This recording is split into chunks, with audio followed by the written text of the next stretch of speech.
Hello guys, welcome sa aking channel. So for today's video, titingnan natin ang kainan nitong pangalang Sisa's Secret. So i-check natin kung ano sikreto nitong restaurant na to. Kasama niyo po ako. So yan, papasok po tayo.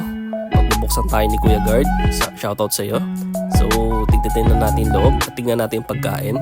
So yun nga ang mga pagkain, lutong bahay na tingin ko magugustuhan din ng mga dadayo po dyan sa Sisa's Secret. At located po pala yan sa South Luzon Expressway gas station.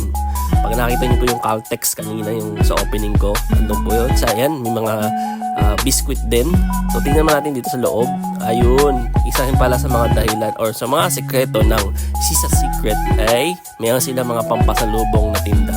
So mayroon din silang self-service na cutleries, condiments, pati bowl. Lalo-lalo na yung mga mahilig sa sabaw yan. Diyan yung makukuha lahat yan. So shoutout sa iyo, sa aking ninang. Yun po yung mama ko, shoutout po sa inyo. Yung dalawang babae po na bantay, shoutout din po. So tignan natin yung iba pa pang area. So ayan, mga pampasalubong. Kung pa mag-stop over mga bus, pwede po kayong pumasok dito sa Sisa's Secret. So ayan, so kompletong-kompleto sila. Hindi lang pa sila basta-bastang restaurant lang.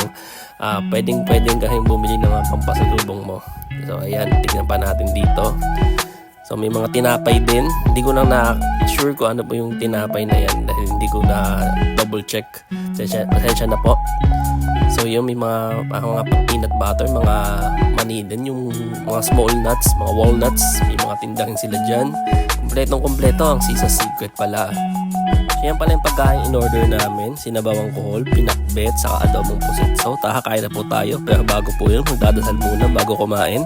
So, ayan, kumuha muna ako ng kanin. So, bago yun, inayos ko muna ang camera. Tapos may nakatanggalin. Yan. So, kumuha ng pinakbet na gulay. Hindi ko na nakunan, pasensya na po. So, yan, mag-i-start na tayo kumain.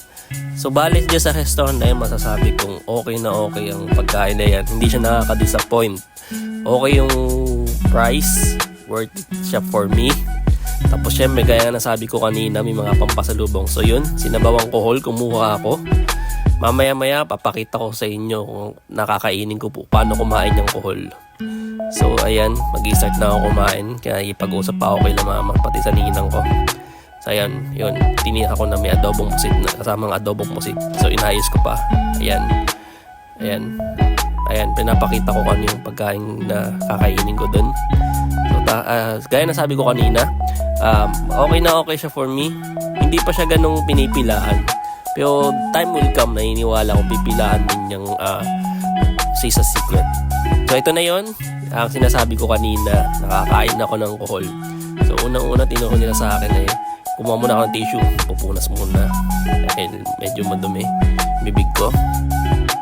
So after nun susubukan kong kumain ng kohol. Papakita ko sa inyo paano kumain ng kohol. Kumuha ako ng isang pirasong toothpick. Siyempre kutsara pang paalalay dun sa pagkain ng kohol. So yun, kukuha ako. Akala nga ng nanay ko hindi ako mahulong kumain ng kohol o hindi ko magugustuhan yung kohol. Pero sinubukan ko siya. Ayan, papakita ko sa inyo yan, ng kohol. So kung tatanungin nyo, saan yung toothpick? Parang po yan dun sa laman ng loob ng kohol. Kasi diba shell siya, sa loob yung laman nun, kukunin natin gamit yan, toothpick. So yan, kukunin ko siya. Ayan, may papakita ko sa inyo, medyo mayap nga lang. Tutusukin ko yung laman mismo. Binaba ko lang muna. Gamit yung kutsara, pampaalalay. Siya yung ang tutulong para makuha natin yung laman ng kohol. So yun nga, pinapakita ko sa inyo. Ayan na, malapit na. Ayun ang laman ng kohol. Titikman natin. Yum. Masarap siya for me. Nagustuhan ko yung kohol. First time ko siyang tikman. So, susubok ulit tayo. Check ulit yan. Subukan ulit natin. Masarap siya for me. So ayan, kukuha na naman tayo ng isa pa. Yan. Hindi ko na mapakita kasi hindi ko naayos yung camera. Pasensya na po ulit. So ayan, kukunin ulit natin yung kohol. Ayan yung kutsara pang paalalay para makuha yung laman. Ayun, yan uli yung laman. Yum. Sarap siya for me. So yun, tapos na tayong kumain. Iinom tayo ng panulak. Ayun, lagayan na ng tubig. Parang bote ng alak. Joke lang po. So ayan yung paper cups na lagayan ng tubig nila dito. Wala silang baso pala na kagaya sa ibang restaurant. paper cups pa lang ginagamit nila dito. So yun muna sa inyo ngayon. Salamat po sa inyong panonood. Sana nag-enjoy po kayo sa video ito.